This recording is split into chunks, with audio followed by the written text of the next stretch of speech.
வணக்கம். வாழ்க வையகம், வாழ்க வையகம், வாழ்க வளமுடன். இன்றைய பாடல் கவலை ஒழி. பாடல் 1572. அறிவாற்றல் கவலையினால் வீணாய் போகும், அதை அடுத்து உடல்நலமும் குன்றி போகும். அறிவினையே முயற்சி சிந்தனையாய் மாற்றி அதற்கேற்ப செயலாற்ற நலம் விளைக்கும். இதாங்க இந்த இன்னைக்கான பாடல். இதோட விளக்கத்தை பார்க்கலாம்.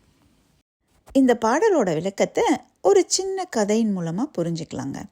இது எல்லாருக்கும் தெரிஞ்ச கதை தான். ஒருவர் ஒரு துறவியை பார்க்க வந்தார். வந்தவர் முகம் மிகவும் கலக்கமாக இருந்தது. அவர் ரொம்ப கவலையோடையே ஏதோ ஆழ்ந்த சிந்தனையோடையே அந்த துறவி முன்னாடி உட்கார்ந்துட்டு இருந்தார்.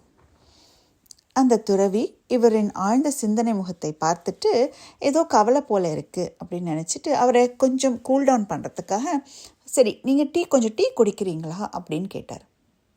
வந்தவரும் சரி அப்படின்னு சொன்னார். உடனே அந்த துறவி டீ கப்பை எடுத்துகிட்டு வந்து வச்சு டீயை ஊற்றிட்டே இருந்தார். டீ கப்பும் ஃபுல்லாகிடுச்சு. அதையும் தாண்டி கீழே போக ஆரம்பிச்சது. அப்போது இதில் இருந்தவர், என்ன இது இப்படி டீ ரொம்ப செதறுதே அப்படின்ட்டு கேட்கும்பொழுது, அப்போ அந்த துறவி சொன்னாராம், இப்படி தாங்க உங்கள் மனநிலையும் இப்போது ரொம்ப யோசிக்கிறீங்க.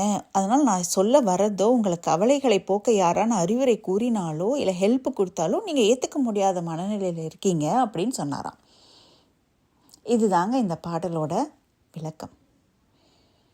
பல நேரங்களில் நம்ம என்ன செய்யறதுன்னு யோசிச்சுக்கிட்டே ஐயோ நம்ம கவலை வந்துடுச்சேன்னு யோசிச்சுட்டு இருந்தா நம்மளோட உடல் நலமும் சேர்ந்து கெட்டு போயிடும்.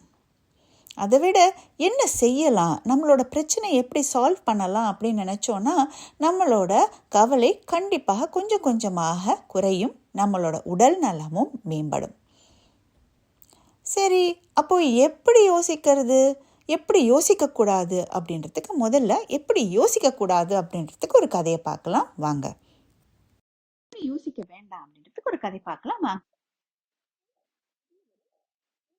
பையனும் ஒரு காட்டு வழியே போயிட்டு இருந்தாங்க.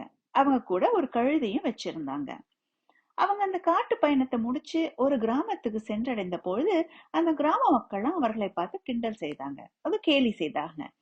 என்ன கேலி செய்தாங்கன்னா, 2 பேரும் இருக்கீங்க, ஒரு கழுதை இருக்கு, இதுக்கு நடக்கணும், யாரான ஒருத்தரான மேல உட்காரலாமேன்னு சொன்னாங்க. அந்த முதியவர் என்ன பண்ணாரு, அந்த சின்ன பையனை தூக்கி அந்த கழுதை மேல உட்கார வச்சு போனாரு. கொஞ்ச தூரம் கழிச்சு இன்னொரு கிராமத்துக்கு போய் சேர்ந்தப்போ அங்க இருக்கிறவங்க சொன்னாங்களாம், பெரியவர் நடந்து வராரு, சின்ன பையன் போய் கழுதை மேல உட்கார்ந்து இருக்கான் பாருங்க அப்படின்னு சொன்னாரு. அதை கேட்ட முதியவர் அந்த சின்ன பையனை இறக்கி விட்டு அந்த பெரியவர் கழுதை மேல உட்காந்துட்டு போனாங்க. இன்னும் கொஞ்சம் தூரம் போன அப்புறம் இன்னொரு குரூப் ஆஃப் மக்கள் சொன்னாங்க, இவ்வளோ வயசானவர் உட்காந்துட்டு வராரு, அந்த சின்ன பையன் நடந்து வரானே, 2 பேரும் வாங்க எப்படி யோசிக்கலாம்ன்றதுக்கு ஒரு கதை பார்க்கலாம். இது நம்ம அனைவருக்கும் தெரிஞ்ச கதை தாங்க. ஒரு காகம் பறந்து வந்துட்டு இருந்தது. அது ரொம்ப நேரமா பறந்து வந்துட்டு இருந்தது. அதுக்கு தண்ணி தாக எடுத்தது. அதுக்கு என்ன செய்யறதுன்னே தெரியல. உடனே கீழே எங்கன்னா தண்ணி கிடைக்குமா, நீர்நிலைகள் இருக்குமான்னு பார்க்கலான்னப்போ ஒரு சின்ன குடுவையில் கொஞ்சம் தண்ணி இருக்கிறத பார்த்தது. அது கீழே இறங்கி வந்து பார்த்தோன்னே அது மூக்கை விட்டு குடிக்கிற அளவுக்கு தண்ணி இல்லை, அதை விட கொஞ்சம் ஆழமாக இருந்தது.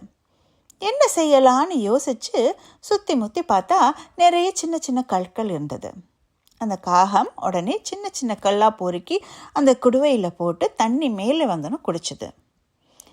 இந்த கதை எப்படி கவலை ஒழிப்புக்கு சம்பந்தம் இருக்குங்க. அந்த காகம் அந்த நேரத்தில் அந்த சின்ன குடுவை தண்ணி நமக்கு ஒத்து வராதுன்னு விட்டுட்டு போயிருந்தா, அல்ல சின்ன கல்லை போட்டு முயற்சி செய்யாமல் இருந்திருந்தா கண்டிப்பாக அதோட தாகம் தீர்ந்திருக்காது. அந்த நேரத்தில் ஐயோ எனக்கு கிடைச்ச குடுவையும் தண்ணி கீழே இருக்கேன்னு யோசிச்சுட்டு இருந்ததுன்னு வச்சுக்கோங்களேன், அந்த காகம் தண்ணி குடிச்சிருக்க முடியாது, அதாவது வெற்றி பெற்றிருக்க முடியாது. ஆமாங்க, இதே அது யோசிக்காமல் அது அடுத்தது என்ன செய்யணும் அப்படின்னு அது யோசித்ததுனால தான் அது தண்ணி, அதாவது வாழ்க்கையில் வெற்றியும் பெற்றது. ஸோ இப்படி தாங்க நமக்கு என்ன தேவையோ நம்ம யோசித்து செய்துக்கணும். இப்போது உங்களுக்கு எப்படி யோசிக்கணும்னு தெரியுது இல்லைங்க. கவலை ஒழித்தலும் இதே தான்.